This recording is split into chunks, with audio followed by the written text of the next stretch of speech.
It's time for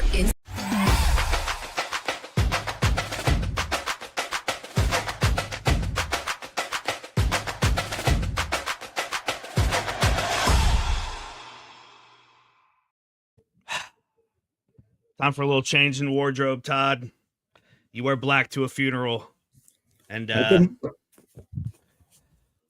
Iowa Hawkeyes playoff hopes died on the field tonight in Iowa City. An Atticus Sappington field goal with 3 seconds left gives Oregon an 18-16 win over the Iowa Hawkeyes and gives Iowa a 12th straight loss to a ranked opponent. I'm Andrew Downs. He is Todd Brommelkamp. Chris Hassel is on assignment right now in Iowa City for CBS. You are watching Instant Iowa, and Todd, man, this one hurts. This one hurts bad. I said on social media this was either going to be another classic game at Kinnick or it was going to be a kick in the balls, and there was no in between, and it was literally a kick in the balls. 3 seconds left, too much time for Oregon, too close to. Before we went live, I said he was going to miss the field goal, and then they got in close, and it was a chip shot. And credit to Oregon, they came in and did what they needed to do on a night when the weather was really terrible in Iowa City. They did. You know, it's one of those things where Iowa has now shown a couple of times this season it can play with some of the best teams in the country. It can compete. It can put a scare in these teams.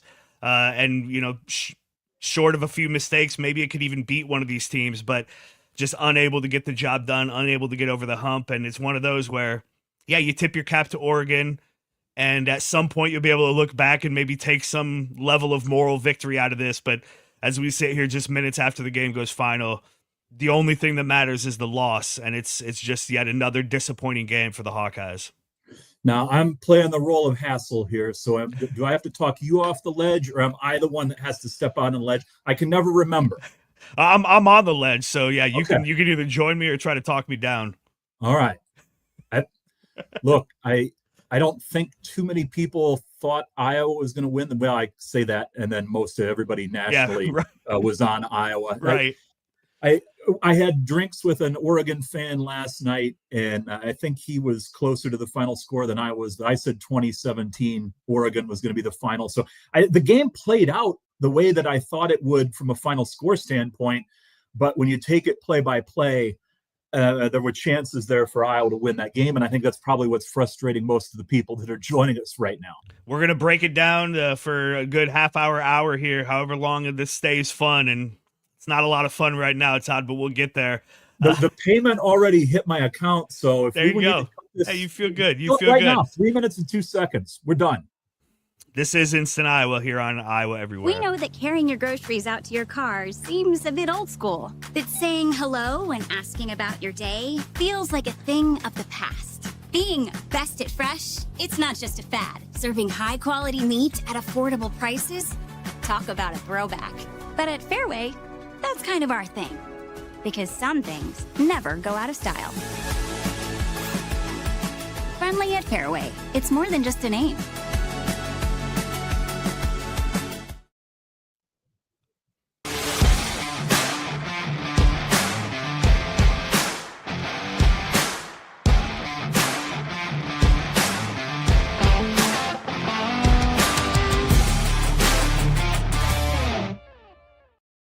Hey Hawkeye fans, Big Ten fans, and Iowans everywhere. This is Chad Leistico from Legends and Listeners. And this is Scott Docterman. Join us as we discuss all things Iowa and the Big Ten every Thursday, only here on Iowa Everywhere.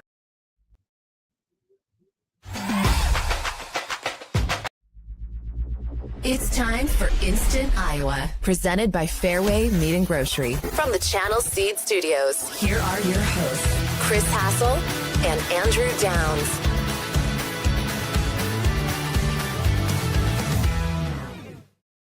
I am Andrew Downs. He is not Chris Hassel. Todd Brommelkamp joining me here on Instant Iowa, on Iowa Everywhere. We are powered by Fareway Meat and Grocery, and we appreciate their sponsorship of not just this show, but across the Iowa Everywhere network. Holidays coming up. We're less than 3 weeks from Thanksgiving. You can get all your needs, whether that be a turkey, ingredients for the sides, maybe some beer, some wine, maybe some nostalgia THC seltzer. You can get it all at Fareway Meat and Grocery. Check out your local Fareway. And again, we appreciate their sponsorship here of Instant Iowa. 18-16. Number 9 Oregon beats number 20 Iowa in Iowa City. And just too many mistakes, Todd. And it's we'll get into this more. We've seen it in all of these big games.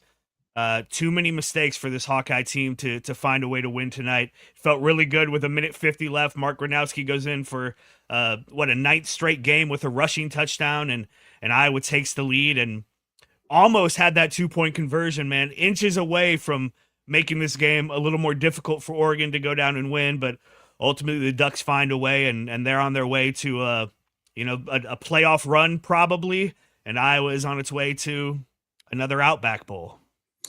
Yeah, you mentioned the 2-point conversion falling just short, and I see a lot of people in the comments talking about Iowa's proclivity for always throwing on a 2-point conversion. I don't get that when you've got Mark Gronowski, who's the most mobile quarterback that they've had since Brad Banks. But maybe you're outsmarting yourself there. Maybe you're thinking that's what the defense is going to look for. But whatever it is on those 2-point conversions, it's not working for Iowa. It's been a long time since Iowa has converted a 2-point conversion. I mean, I remember I heard a stat about it in the last week or so, and it was something crazy. I mean, it's been a long time. They're very bad at it, and it's interesting because, as you said, you have Mark Gronowski, the Tim Tebow 2.0, who basically anytime you're in the 5-yard line, he finds a way to score with his legs, and yet with a 2-point conversion, and everybody knows it's coming. At the end, in the 4th down where he scores late in the 4th quarter, they knew what was coming, and he was able to score. It's wild that you don't have a better play for a 2-point conversion, and with a team that just doesn't pass the ball very well in such a high stress situation. Again, it was very close, but ultimately not enough, and ultimately the Hawkeyes didn't have enough. 12 straight losses to ranked teams, and man, what a week it was, Todd. The hype, the national people talking about Iowa in a positive light. Even when Iowa's been good, a lot of the national talk is, well, they're a paper tiger. This week it really felt like Iowa had some respect, and Kinnick Stadium had some respect. And I think a lot of people will walk away from this who picked Iowa on a national scale and say, hey, I was almost right. I feel validated in my opinion. Kirk Herbstreit almost nailed the score exactly. But it leaves us it's great for them. It leaves us as fans though wanting, Todd, because we know what was out there. And again, it takes the big dreams, the special season off the table. Yeah. And I think if Iowa wins the game tonight, you're talking about a playoff run. You maybe start to think about, does Kirk Ferentz go out as close to on top as he can? Right. I think, it would have played into the retirement narrative, I think. And instead you take that off the table. And real quick, this is my first and probably the only time here. So I want to say hi to all of our Husker and Cyclone fans who are joining us, who appear to be outnumbering the Hawkeye fans right now. Yeah, there's a lot of them. They like to do that. And I think Iowa State, let me see. I'm going to pull up. I didn't, they were down early, but they were coming back, and they got a win 20-17 at TCU tonight. So yeah, it's a double win for Cyclone fans who get to see their team win and get to see our team lose. Hey, it is what it is. Hey, when Iowa wins, we drink victory beers, Todd. When they lose, we cry in our beer. But either way, I rock the Easy Eddie from Big Grove Brewery. It's gonna drown my sorrows tonight. Big Grove, we appreciate their support as well. They got great tap rooms all over the place. Iowa City, Solon, Cedar Rapids. Des Moines is our favorite one because we're here.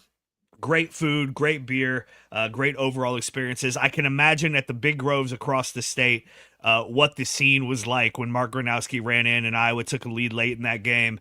And then I imagine the air coming out of those buildings like it did out of Kinnick Stadium at the end of that game. We ate at the Solon tap room last night. The Korean barbecue chicken sandwich is like fantastic. One of the best things that I've ever eaten. So big fan. If I had a Easy Eddie, I'd crack it open right now. A nice little secret, I think, is on tap right now too, which is a pretty Big Grove offering. Gonna need it after that game. Yes. Well, okay, so Todd, the similarities between this game, the Indiana game, and really in a lot of ways the Penn State game, which Iowa ended up finding a way to win, are just hard to ignore. early mistakes giving points to the other team. In both Indiana and Penn State, it was an early interception that gave the other team a short field and a quick touchdown. In this game, it was the 2 bad snaps, and Reese Dakin had the hands to grab one of them, but had no chance on the other. A smart play to bat the ball out of the back of the end zone and give whoever the Oregon a safety. So gave up 2 points there. Turns out those 2 points were pretty important, Todd. Turns out those 2 points were the difference in this game. Yeah, it's funny. Sometimes you look at it and you say how important can 2 points be in a football game, but it was a tough start. The first 2 punts, it was playing with fire, and Iowa actually dodged a bullet on the second one because I thought the way the refs were talking, they were going to put the ball on the 1, and Oregon was going to be able to plow in for 7. So you felt like they walked away almost with a win there, holding them to 2 instead of 7. And then you look at what the final score is. Yeah, exactly. And you're right. Dakin probably saved a couple of touchdowns on those punts. And then Deshaun Lee with the big interception in the first quarter in the end zone really kind of calmed everything down, I think, because you're right. It was on the verge of getting out of hand there for Iowa early. And it's funny because we all spent so much time this week talking about the weather and how it's going to impact both teams, but especially how it's going to impact Oregon and kind of their big playability. Well, it turns out they didn't need to have big plays in the passing game. They were able to gash Iowa through the running game.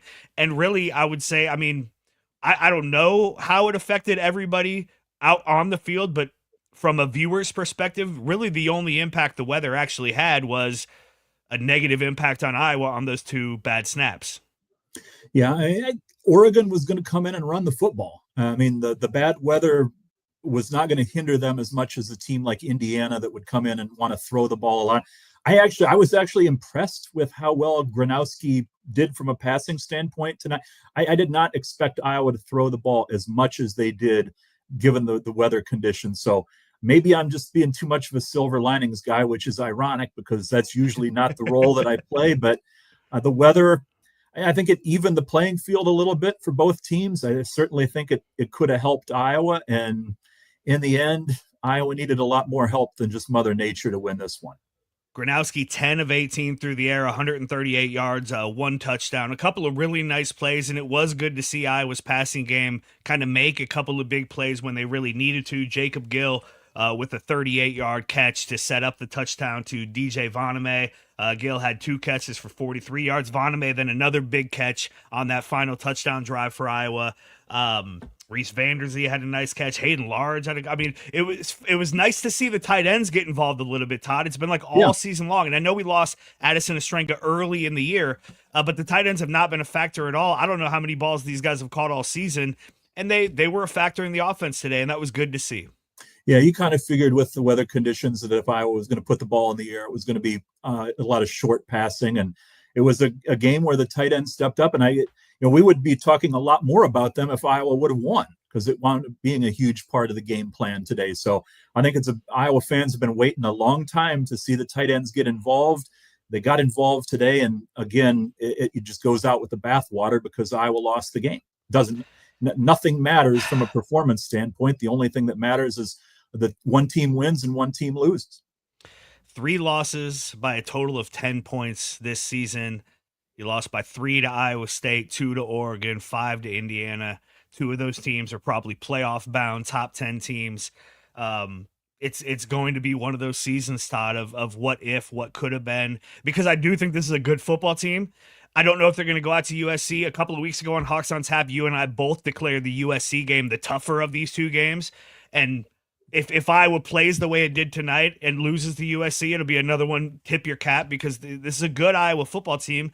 I feel good about Michigan State and Nebraska, whether they end up 9-3 or 8-4. We will see what kind of bowl game they get into, but it will always be what could have been. You were so close in both, especially these 2 games. The Iowa State game is always tough, and you hate losing that game. But this Indiana game and now this Oregon game, you're always going to look back at this season, the one season we get of Mark Gronowski, and say, so close and yet so far. And, going back to the Hawks on Tap, I said at the beginning of the year, 8-4. I said the Indiana, Penn State, and Oregon threesome, Iowa was going to win one of those 3 games. That's what's happened. And right now, again, you brought up the USC game. I still think that that's probably a toe stubber, and that'd be 8-4 there. And then you have to avoid losing to somebody like Nebraska at the end of the season. But Tampa's really nice in late December. I know that's not going to placate any Iowa fans tonight because, again, you mentioned Mark Gronowski. They went and spent a great deal on him in the transfer portal. They knew it was a one-time opportunity to bring in the winningest quarterback in college football history. And at the end of the year, you're going to look back on this and it just feels like they had an opportunity to do something special and they didn't get it done this year. Oh man, just so disappointing. And again, the beauty of this show, Todd, is that it's emotional and we don't really have time to put distance between ourselves and what just happened on the field. We will get there. And I know I was thinking about this earlier today. Like, if Iowa goes to USC next Saturday and wins, it's going to feel amazing, and you're going to rise back up. And again, the playoff thing is gone, and some of like the big things are gone, but you're going to feel good about that. It's going to be fun to go to Nebraska on Black Friday and win another rivalry game. It'll be fun to get some revenge on Michigan State, assuming Iowa is able to do those things. But it's just in this moment, it's like all you feel is disappointment. And again, like every time this happens, and especially because it keeps happening, this is now several times. It was one thing when Iowa gets into these games against highly ranked teams and doesn't compete. And that was devastating. That was awful. You had so many games like that in 2022 and 2023 where Iowa just didn't have a chance in this kind of a game. And that really felt like a step back for the program. Iowa has stepped back up and has a chance in these games, but now you're getting teams to play the way you want them to play. Iowa State the last 2 seasons, Indiana, Oregon, they're playing into your hands. You're dictating tempo, right? It's the kind of game Iowa wants to play, and yet those are 4 examples I just mentioned where the other team plays that kind of game and ends up with a win. And so you just start to grasp for straws and try to figure out what has changed, what is wrong with this team and this program right now where they just can't get over that hump. You know, you're sitting 15-10 thinking it's a 1-score game. And like you said, Iowa had them exactly where they wanted them, playing into Iowa's strengths, 1-score games, close games at the end. And I wanted to throw Max's comment up there. Max, if the wedding has an open bar, go get yourself some beverages, maybe an Easy Eddie, drink the sorrows away, but appreciate you tuning in. And don't let a football game ruin your night. No, exactly. That's exactly right. Oregon able to run the ball very, very well tonight, and that's disappointing from an Iowa defensive standpoint, but impressive from an Oregon offensive standpoint because they were down so many key players in their passing game, down their number 1 receiver, down their top tight end, and then lost a receiver early in the game as well. The right tackle too tonight. That's right, the right tackle also, and yet they were able to gash Iowa through the running game to the tune of 261 yards on 36 attempts. That's an average of 7.3 yards per carry. That's a winning number for an offense. That's a losing number for a defense. And Iowa, a team that is very good typically against the run, just giving up not 4-yard plays, 7, 8, 9-yard plays over and over and over again. Yeah, I mean, I think everybody talked about how good Oregon was on the ground coming into this game. It's not like a middle-of-the-pack Big Ten team snuck up on Iowa and put those yards on the board. You knew Oregon was going to run the football. And if you look at their yards after contact, the one thing that Iowa couldn't afford to do in this game was to not wrap up and tackle. And they had some issues tonight where Oregon was able to get 2 or 3 extra yards. And again, if you look at what Oregon has done every game that they've played this year, it's not a one-off with the Hawkeyes. It's not solely an Iowa problem tonight. Let's not ignore the fact that that's a damn good Oregon team, a top 10 team that came into Kinnick Stadium. Yes, I feel like I'm making excuses, and I'm going to apologize to the fans. I don't want to sit here and make excuses, but I'm trying to see both sides here in this one. This is not a Northwestern or a Rutgers coming in and beating you on a last-second field goal. This is a top 10 team that, Iowa had a chance to win the game and unfortunately did. Doesn't hurt any less but you know, tough loss nonetheless. No doubt. Mark Gronowski with a rough start to the game. It's been so interesting. We hadn't seen that Mark Gronowski, the kind of shaky, bad pass Mark Gronowski, since certainly the Albany game he was and parts of the Iowa State game. But the guy had so much confidence, so much swagger in the 6 or 7 weeks since then, that I just didn't think that was possible. Clearly, it's a big moment. This is why he came to Iowa, to play in games like this, in atmospheres like this. And early in the game, Todd, he struggled a couple of times. It really wasn't until he got hit a couple of times on some running plays, and then he kind of settled down, and he had some nice passes. And again, Iowa outgained Oregon through the air tonight, which is wild. But Mark Gronowski ultimately, had a good game, but I was surprised to see how shaky he was early. I'm surprised that Iowa didn't run him a little bit more, utilize him a little bit more. I know Oregon was coming in expecting to stop Moulton in the ground game, and nobody's going to be surprised when Gronowski tries to keep the football or anything. But I just thought Iowa was going to utilize him on the ground just a little bit more than they did tonight. The shakiness, if this were early in the season, perfect weather conditions, like we saw him struggle a little bit against Albany or UMass, I think you can be pretty hard on him. I'm not giving everybody a free pass on the weather today, but throwing a wet football. I was a baseball player, and I know how hard it was to throw a tiny wet baseball. I can only imagine what it's like to try. The officials, I thought, tried to do a great job of keeping the ball dry tonight up until the ball was just, you couldn't do it. The rain was coming down. And we I don't know how big of a factor that was in the Caden Weechin fumble, but that was huge play, just a killer. Play. I mean, just an absolute killer. I was driving to score into the red zone to take the lead, and a big fumble, a good play by Oregon's defense, and then it looked like Weechin had the ball under his legs, and I saw some chatter on social media. Did they blow the play dead before the Oregon guy grabbed it? Regardless, it happened how it happened, and that was just a killer for a guy in Caden Weechin, who has had one bad game against Iowa State, a very bad game, but has been so good and so steady. We knew he was going to have issues in the punt return game. They probably weren't going to give him any options there, and I liked the way they were utilizing him in the offense, even as a fake, as like a dupe. But that fumble, man, it's just you can't have that. And again, in these games where every play is so important, you make mistakes like that, you end up losing. Yeah, again, Captain Obvious here, but two top 20, top 25 teams. I don't know how Iowa isn't in the top 25, but the only thing that matters right now is the college football playoff. So we'll call it two top 25 teams.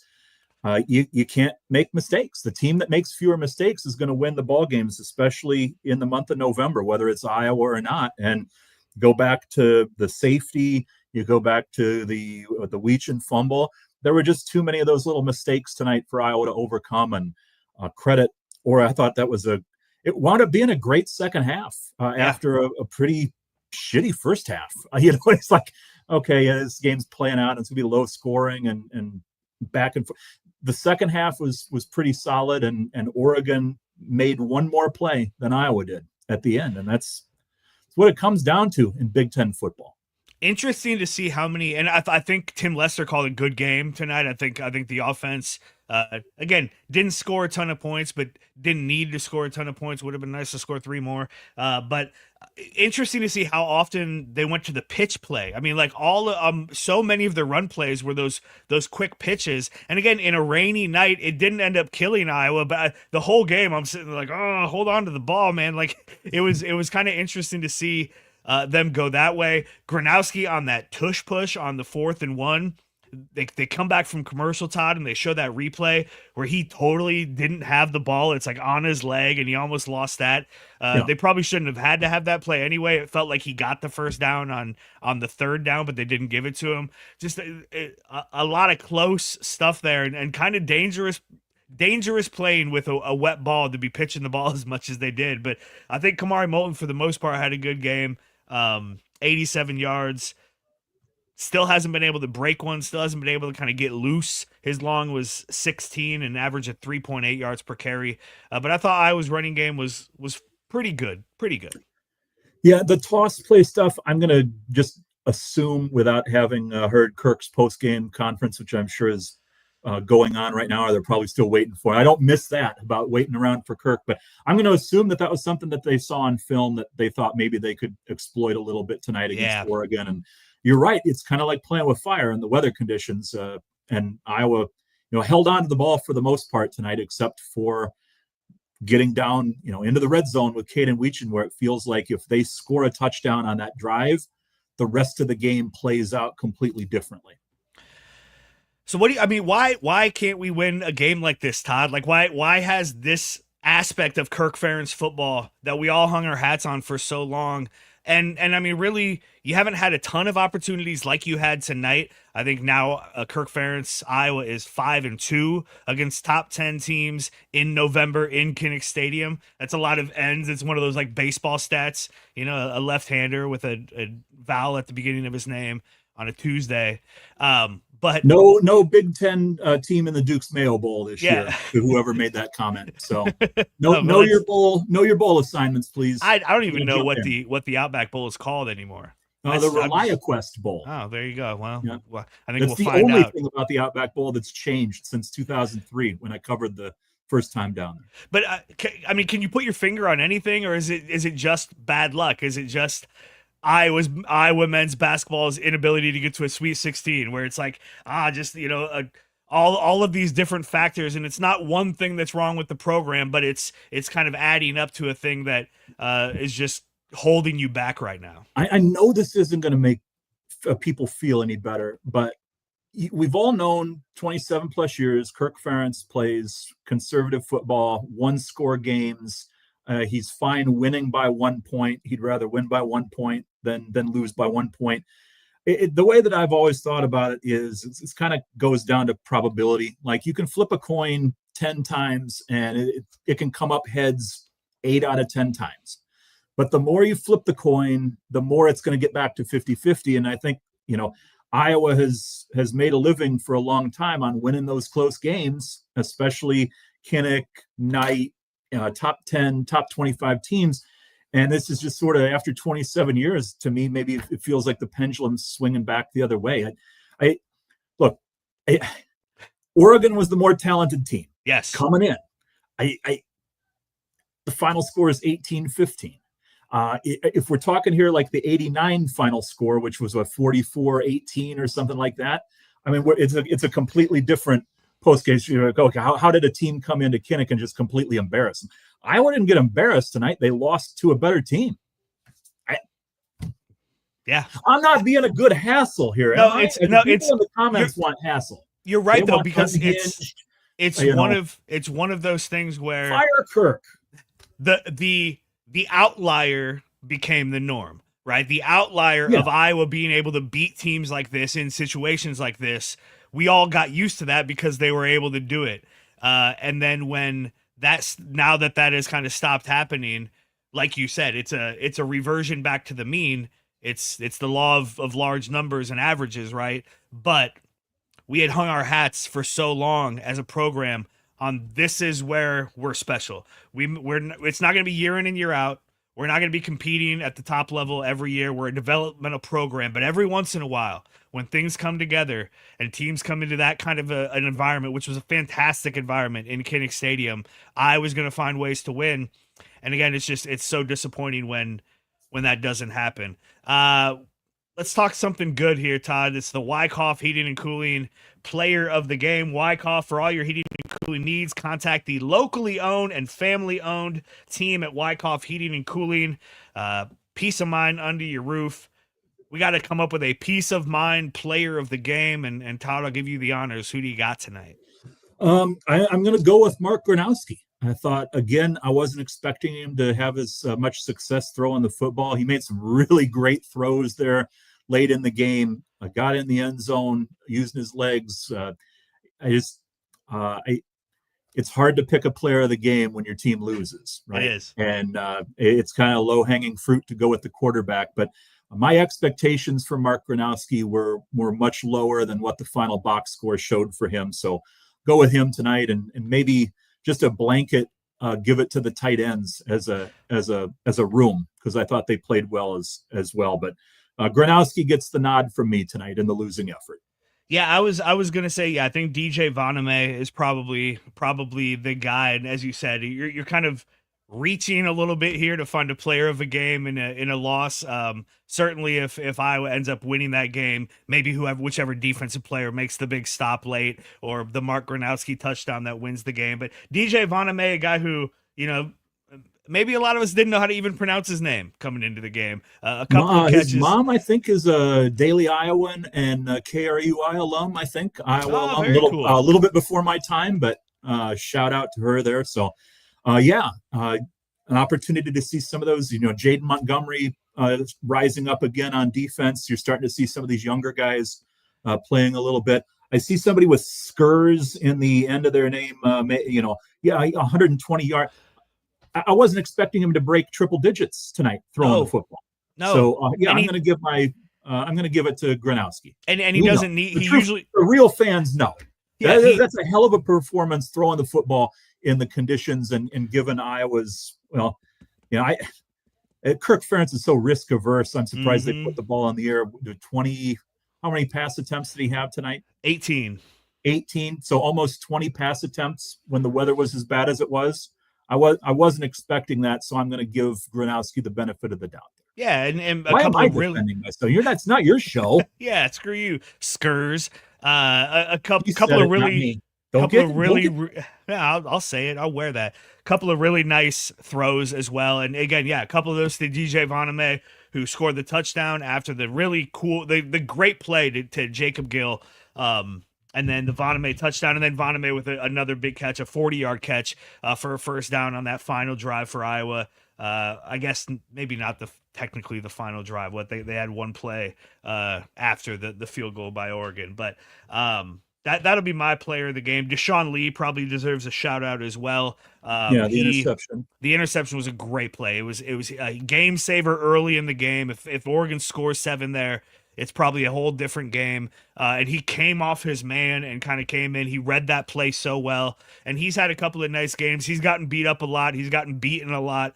But he's stepped up his game over the last few weeks. And the back half of this defense is very good. You of course hate how many rushing yards Oregon got. And you of course hate that Oregon was able to drive down the field at the end of the game for the game-winning field goal. But you just gave up 18 points to one of the best offenses in the country, a high-flying team that's full of talent, full of 5 stars, a ton of NIL money.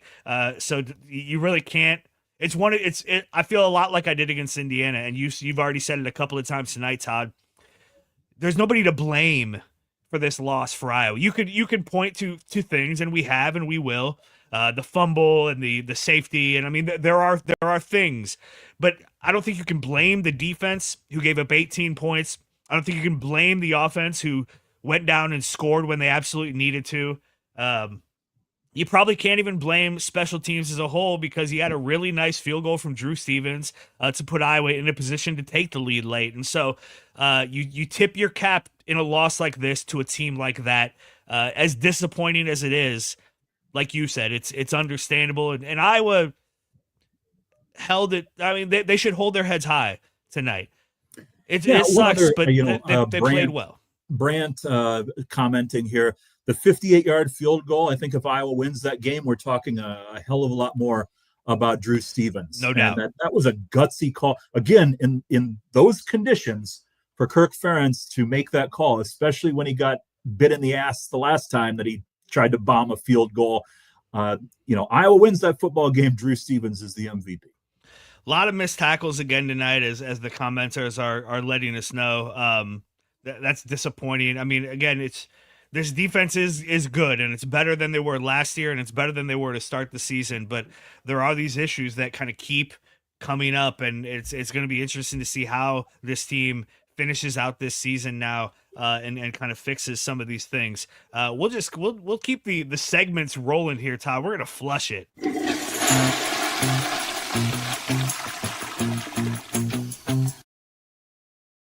Ackerman Plumbing brings us the Flush It segment each and every week. These guys are the real deal, first-class service, 5-star satisfaction.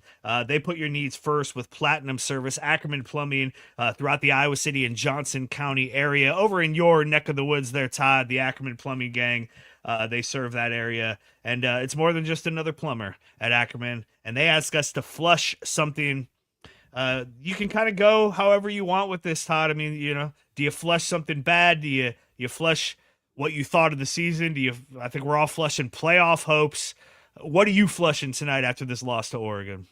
I'm going to flush the first two bad snaps, the beginning of the game. It led to 2 points, and obviously they wound up being a huge 2 points, but I think Gary Danielson made the point on the broadcast. Iowa could have been down 14-0.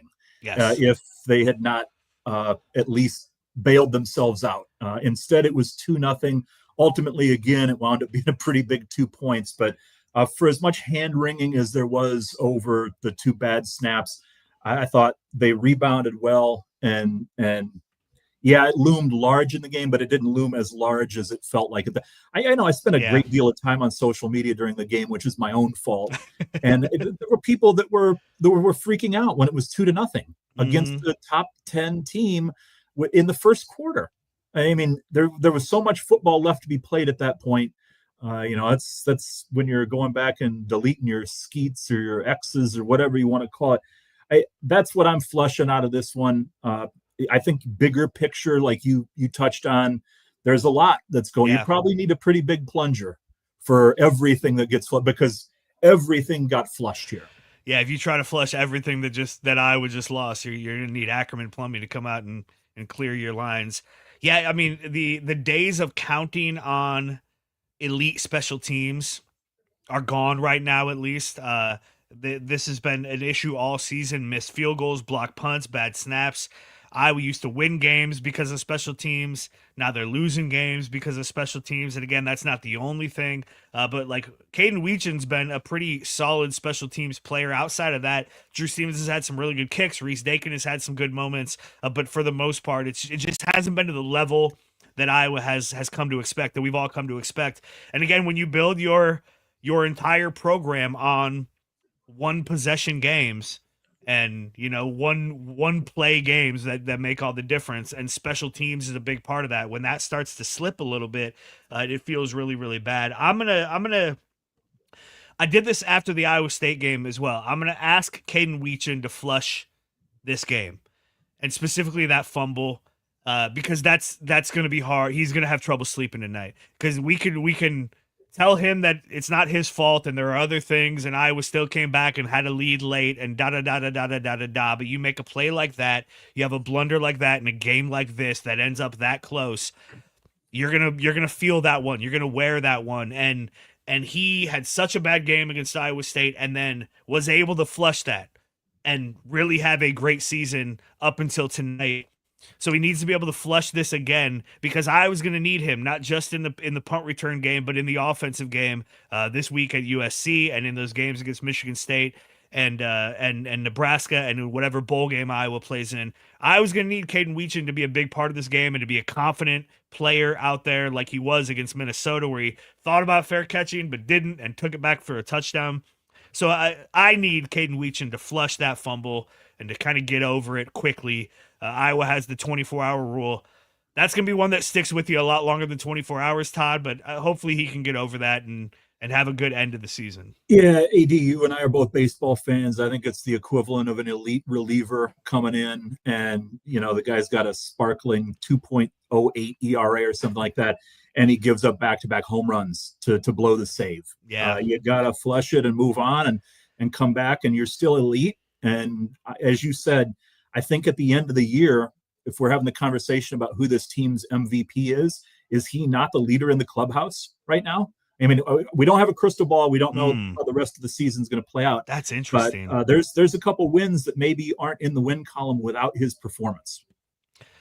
That's really, really interesting. I think you're probably right. He's definitely in the conversation. It's probably him and Mark Gronowski who are that's probably the start and the end of the conversation of Iowa's MVP this season. They haven't had that defensive star. They've had, again, the defense has played well, but not one guy is kind of head and shoulders above everybody else. Kamari Moulton has had a nice season, but he hasn't.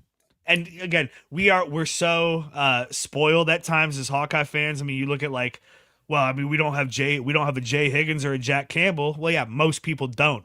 Well, we don't have a Caleb Johnson. Well, yeah, most people don't. And so I do think you're right. I think it's probably Weechin and Gronowski who are the start and end of that conversation. And we're going to need both those guys to be good as we move forward, Todd, because even though the highest, elevations of this team are now out the window, there's still 3 big games to play, and there's still lots to play for. And maybe there's not a lot to play for. Maybe I'll back off that a little bit. There's a lot to play for within that locker room, right? I mean, Mark Gronowski still gets to finish his college career, and he gets to decide how that looks. Coming into the season, what you said you had them 8-4, I thought 9-3 was like the absolute ceiling. Okay. Right. And so Iowa can still get there. You can go out to USC this week and exercise the demon of the West Coast trip for Kirk Ferentz in this program. You can still get a trophy win against a Nebraska team that's beaten up. And you can still have a nice warm bowl trip and lose to an SEC team by a field goal. As somebody brought up getting stomped by an SEC team in the comments earlier. They beat Mississippi State in an Outback Bowl. They smoked South Carolina in an Outback. Have you watched any other college football this year? I mean, there's a handful of elite and a small handful of elite football teams, and then there's a whole lot of the middle ranks. And I don't necessarily think that the middle ranks of the SEC are as good or better necessarily than the middle ranks of the Big 10 or the Big 12. So once you're out of that elite discussion, you're just in sort of a cosmic gumbo of mid-tier bowl games. And that is where Iowa is, and that's where we're going to find ourselves. Had an opportunity tonight. I've had a couple of opportunities this season to kind of break through that glass ceiling and get into the upper echelon of Big Ten teams, at least for one season, get into this playoff conversation and kind of make these dreams a reality. But it goes away tonight off the foot of Atticus Sappington. Which hell of a name. That's a hell of a great name. Absolutely. I mean, it's right out of To Kill a Mockingbird. And shout out to Washed Up Walk-Ons, by the way. I stole that joke from them. Sky Point to Harper Lee. Harper Lee, we love you. I will get over this. I will feel better. The sun will come up. It might not come up tomorrow. It's been kind of crappy weather around here, but this will move. This will go on. We will have more games. I will smile again. But damn, man, if this sucks. To lose that game the way Iowa just did, and then it's compounded because of the Indiana game. Again, the Iowa State game fits into the narrative because it was a last-second field goal for Iowa State and da-da-da-da-da, but it's a different thing. That's a different level of team, and it's not a Big Ten team, and it wouldn't have been the kind of win that this Indiana and this Oregon game would have been for this team and this program and for late Kirk Ferentz era, right? Like, we don't know how long he has left, whether it's a year or 5 years. This would have been one of those games, this and the Indiana game. Either one would have been one of those that you put up on the board and you remember forever. And now they're just open wounds of disappointment. The one thing that we haven't talked about, and I know some of the people have brought it up in the comments, I'm not quite sure that they're Hawkeye fans that are bringing it up, but Oregon got the ball back, and the Iowa defense can normally be relied upon to strangle a team there late in the game. And instead, Oregon moved the football down the field with relative ease to get into position for that final score. So the Iowa defense, as I thought they played well for the most part tonight. Again, if you look at what Oregon has done all season long with yards after contact, this was not just Iowa failing to, for whatever reason, they get away from tacklers. They've done it all season long. I thought the Iowa defense played well most of the night, but I think they deserve some criticism for how quickly and easily Oregon got into position there to possibly win the game, and ultimately did win the game on that field goal. And really at the end of the half as well, I talked about earlier the mistakes Iowa's made in these big games early in the first quarter. They've also now 3 of these big games in a row, and I mean Indiana, Penn State, and now against Oregon, have kind of let up at the end of the half and allowed a team to score, whether that be on a blocked field goal or just go down and kick a field goal and kind of suck some of the momentum out of Kinnick Stadium, keep that team in the game or extend a lead, and that's been disappointing too. And yeah, I mean, this defense played well, but you're exactly right. You have to criticize the fact that you gave Oregon the ball with a minute and a half left, and you had a lead, and you ultimately weren't able to hold on to it. For perspective here, you can go back to these days, slightly before yours and mine. I wear this from my friend, the late Jim McNulty, who was a Hawkeye football player in those eras. Pre-1980, Iowa football wasn't even in the national discussion in a lot of places. So, now we're talking about an 8-4 season or a 9-3 season being the end of things and how terrible things are. I like how you're approaching this. The sun's going to come up tomorrow. They're going to get ready for the USC football game. They can still finish the year 9-3 and, in the upper tier of an 18-team conference. But the big things that were there are gone now for this team. And, I haven't looked to see what Kirk has said post-game, but I can almost guarantee it after 20-some years of sitting in that media room, he's going to say something along the lines of, believe me, no one takes it harder than the players and the coaches, and they're the ones who put in the effort every week. And those guys are going to go out and try to finish the season as strong as they can now. They've still got a rivalry trophy to play for. They still got a bowl game that's ahead of them. It'll be, 12, 13 straight winning seasons, I think. But, after tonight, those dreams of maybe sneaking into the playoff, which, when they expanded to a 12-team playoff and we saw 4 Big Ten teams get in last year, I think Iowa fans realized that maybe this wasn't the worst thing in the world, getting rid of East-West and everything. And it was there. You want to play meaningful football in November. Technically, Iowa played meaningful football in November. They just didn't play it late into the month of November this year. I had said to a few people, I brought it up on Hawks on Tap last night with Chad Lysico. The reason I've said it to a few people is because I legitimately said it to my wife on Thursday night, because really the hype of this game, and again, the respect that Iowa was getting leading up to this game, elevated a lot in the last 48 hours or so on a national scale. And I said to my wife, man, Saturday night, if this goes bad and I'm depressed, I want you to please just remind me of how much fun this last week was. And you're exactly right. This Iowa team put itself in a position after 2 losses early in the year. And really after that Iowa State game, Todd, I was like, uh-oh. I mean, I put a whole thing out about how this team can't compete. And now the entire program is just about giving Kirk Ferentz the ending that he wants. And then they were able to turn it around and even take a loss to Indiana and create momentum out of it and put themselves back in a position to be nationally relevant, to be ranked in the first college football playoff rankings, and to play meaningful November football, a huge game on CBS, right? And again, Kinnick sounded fucking awesome on TV tonight. Like, that was in that kind of weather, it's miserable to be outside as long as those people were in that kind of rain, and they were loud and they were into it, and it was awesome. And we have a lot of really, really good things. It's just you fall short like you did tonight and like you did against Indiana. And it gets dark pretty quickly, even though, again, you step back a little bit and get some perspective on it, and things aren't nearly as bad as they may seem after a game like that. I want to spend just a couple of minutes talking basketball, but is there anything else football-wise you want to touch on that we haven't touched on here tonight, Todd? No, I think we've touched on everything. We'd be talking more football if they had won tonight, obviously. But yeah, I mean, because here's the thing. That 2-0 basketball team if you want. Basketball season wouldn't be beginning if Iowa wins tonight, right? Like, it's, hey, we know you play Xavier on Friday. We know you're 2-0. People are excited, but it's football season, baby. We got things to play for here. I'll say this. I hate what the playoff era has done to fandom. And I try not to be like this, but obviously on a night like tonight, it's impossible not to be, where the only thing that matters, the only goal, the only measure of success is making a playoff that only 12 teams make in the country. And how many times you can count them on one hand, probably, that Iowa has finished in the top 12, even as good as the Kirk Ferentz era has been.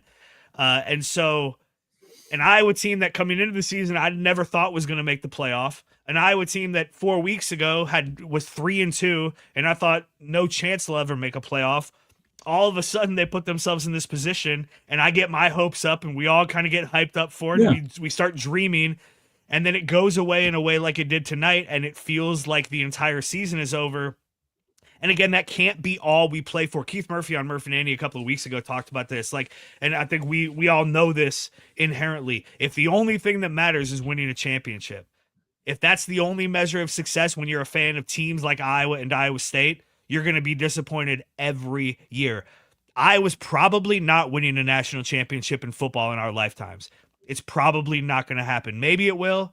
Maybe the dream season will happen. It's not impossible. It's probably not going to happen. So if that's your only measure of success, even making the playoff, if that's your only measure of success or winning a Big Ten championship, those goals are so lofty that you can have a really good season. And if Iowa goes out to USC and wins and ends up 9-3 and goes to a nice bowl game, that's a good season. That's a very good season. And yet it's going to feel like disappointing because you didn't get to that playoff. And I hate it. I try to avoid it, but even I fall into it. It's just, it's hard to look past the fact that that's where we are in college football in 2025. Now, devil's advocate here, without the playoff, is there as much weight on tonight's game? No, absolutely not. So, you take the good with the bad. That's a really good point. And I wasn't the hugest supporter, proponent, whatever, of the playoff when it came to be. And I thought expanding it was, a little silly, a money grab. But by expanding it to 12 teams, it's given some fan bases a chance to at least dream a little bit. And ultimately, what happens with dreams is you wake up. Whether it was a nightmare or whether it was one of those really good feel-good dreams, you ultimately wake up. And again, it sounds like I'm sitting here and making excuses, but I think you put the proper perspective on it. If you're going to talk about the only thing that matters is winning championships, I don't know what to tell that subset of Iowa fans other than the fact that, the world needs more Patriots, Yankees, let's see who Lakers fans, the people that root for teams that win all the time. If you want to go that route, go that route. Go be an Ohio State fan. Part of being a fan is hurting, and the way that people are hurting tonight, you can tell that this one stings. I had this dream, Todd, not a literal dream, but this idea, this moment that was fleeting, but was there, where maybe this is the year where Mark Gronowski comes for one season and leads Iowa to the college football playoff, and Bennett Sturts comes for one season and leads Iowa to a Sweet 16. And now one of those things is not going to happen. Now Washington's about to lose to Wisconsin. Big Ten's only going to get 3 teams into this playoff the way this is looking right now, unless USC beats us, beats Oregon, and who knows. But this Iowa basketball... That probably stings even worse, right? That there's only 3 teams getting in, because if Iowa would have just won and maybe they're the 4th Big Ten team. So, again, goes back to the playoffs. But... Let's turn to basketball just for a couple of minutes here as we wrap up the show. Iowa got a second win last night, 77-58 over Western Illinois. I wasn't able to watch a ton of that game because it was right as Chad and I were doing Hawks on Tap last night at the Ankeny Buffalo Wild Wings. But man, Tuesday night, that opener against Robert Morris, I don't know that you could have asked for more as a Hawkeye fan from the first game of the Ben McCullough era. He has made every step correctly, it seems, since he got here. I was pretty skeptical of the Drake-ness of this team, the fact that the majority of these guys played at Drake last year. I was honestly pretty skeptical of Bennett Sturts because I didn't see him a lot. But this is a guy who was in Division II 2 years ago. He's really an all-American caliber point guard. He's really an all-Big Ten caliber point. I had a trouble believing it. And about 5 minutes into that game, Todd, I was like, oh, Bennett Sturts is the real deal. He is as advertised. And this team is going to have its ups and downs and doesn't have enough size to really compete in the Big Ten some nights. And can Bennett Sturts really play 40 minutes through a Big Ten schedule? There's a lot to be learned. They haven't really played anybody yet, but through 2 games, this is a fun team. They're playing defense. They're high flying. Like there are a lot of good things happening with this team right now, and if we do now need to move into basketball season, I'm comfortable doing it. I said this earlier this week. It's been a long time since, instead of just setting the DVR, like watching the game live was appointment TV for me. I was on the couch ready to go at tip off for the Robert Morris game. 17-2 start. Hearing, they had less than 10,000 in Carver Hawkeye Arena, which is a disappointment, but hearing the people that were there cheering the defensive stops and the defensive effort when it's been so long. So, 17-2 probably would have been like 17-10 or 17-12 under a Fran McCaffrey team. They would have won the game, but Iowa would have scored 101 and Robert Morris would have scored like 85 or something like that. Yeah. The fact that this team's going to play defense, and it's my favorite sappy, stupid cliche. It's not the size of the dog in the fight; it's the size of the fight in the dog. That's what I look at when I look at this team. You can be skeptical about their backgrounds and everything, and I agree. We haven't seen them play Big Ten competition yet. I think the Xavier game is probably going to be a wake-up call for a lot of people, but it's fun to look forward to Iowa basketball again. You're seeing them do things on both ends of the floor that are going to make them competitive. Bennett Sturtz is the real deal. I saw Fulgaris had a nice game last night against Western Illinois. They didn't blow Western Illinois out, which I think is probably leading some people to be a little bit worried about this team. But there's going to be ups and downs. It's not going to be a perfect season, but I think Iowa got the right guy in Ben McCollum. I loved seeing him go around shaking hands after that first win, the team going around and shaking hands. It's going to be a fun season. It's not going to be a perfect season, but it's going to be a fun season this winter in Iowa City. I kind of forgot, and I'm glad we got here because we have a pair of tickets to give away to this Iowa Bucknell game at the Casey Center here in Des Moines. It's Saturday, December 20th, a 5 o'clock tip. Tickets are available right now at HyVeeTix.com, and we're going to give a pair away like right now. So #hoops. #hoops. For those of you who are still sticking with us, and we got over 9,000 people with us right now, Todd. I don't know how many Cyclone and Husker fans, but there's some of them. #hoops. If you want to go to this Iowa Bucknell game, you want to support this team, hey, maybe get your hands shaken by Ben McCollum and the team after they beat Bucknell here in Des Moines. It's, again, December 20th, a 5 o'clock tip. #hoops right now to enter to win. And in just a couple of minutes, we're going to do the old randomizer to give people a win. I loved that Ben McCollum stuck around and shook hands after the game, and the team did too. The student section hopefully will just continue to kind of grow. That needs to be a cool thing. I was disappointed in the fan showing on Tuesday night. I didn't pay enough attention last night to know how the crowd was, but it certainly wasn't full. And again, this is a thing you're going to have to earn back. And Ben McCollum knows that more than anybody. He understands that, winning a couple of press conferences and wearing a gold tie isn't enough to get people back into Carver Hawkeye Arena. He's got to give them a good product and win some games and give people a reason to be excited. But we know, because of women's basketball, because of wrestling, and because of how we've seen men's basketball in the past, we know that can be a good arena. That could be a good home court advantage for Iowa, and Ben McCollum knows that too. He's going to try to build this thing from the ground up. Here's how I look at it, AD, is that under Fran McCaffrey, in college basketball, there's going to be nights where you don't score, where the ball just doesn't go in.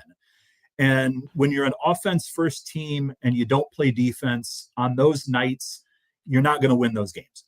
When you play on both ends of the court, if you're having a tough shooting night, if you make it a tough shooting night for the other team, you might pick off a win here or there. And I think that's what's going to help Ben McCollum as Iowa's coach, is playing defense. And because there are going to be nights where this team looks like a bunch of Drake transfers. Right.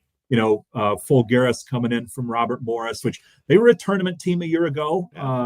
They weren't expected to be a world beater this year or anything, but again, it was fun to see Iowa come out and they're dunking the ball and they're shooting the ball in that opener. And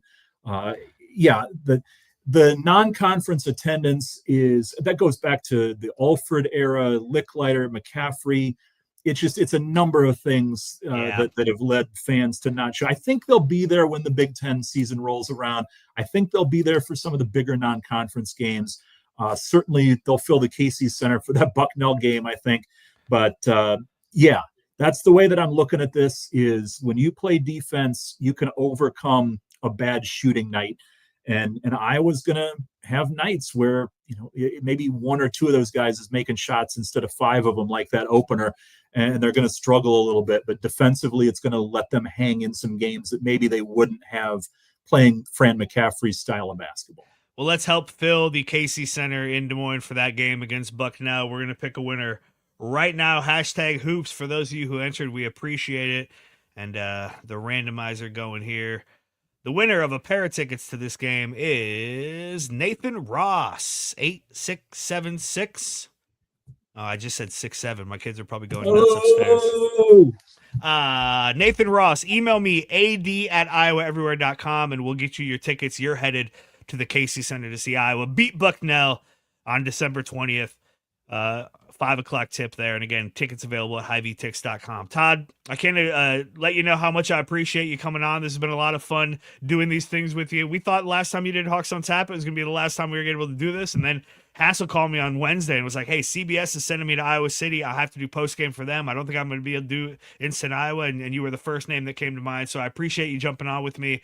I'm sorry we didn't have a win to talk about. This would have been a hell of a show if Iowa had just been able to get a stop late in that game, but nonetheless, we had fun. And then I have found doing this kind of show helps me process my emotions so that I don't carry this darkness with me into the weekend. It's going to be a dark and cold weekend here in Iowa, but hopefully I'm able to see that sun come up tomorrow and kind of put some perspective on this Iowa football season. If I've got to play the role of therapist for you and some of the other Iowa fans, that you and I both have a radio background, that losses are actually better for business than wins are. So I'm sure there's a big part of the reason why we had as many people watching tonight as we did. And I apologize. I'm not Chris Hassel. I'm not you. I don't have the ratings and the fancy lighting. And I'm just happy with the makeshift Iowa background. The one pennant did fall before the show started. The other one hung up there, so I was happy. It was funny. That pennant fell right as Iowa's defense started to fall. That was the omen. That was the thing. He is Todd Brommelkamp. I'm Andrew Downs. This is Instant Iowa. And hey, win or lose, we're going to be back next week after the Iowa USC game. You won't be. Chris Hassel will be, unless he gets. I doubt he's going to get called to the USC game. I don't think that's going to be as big of a game as this was.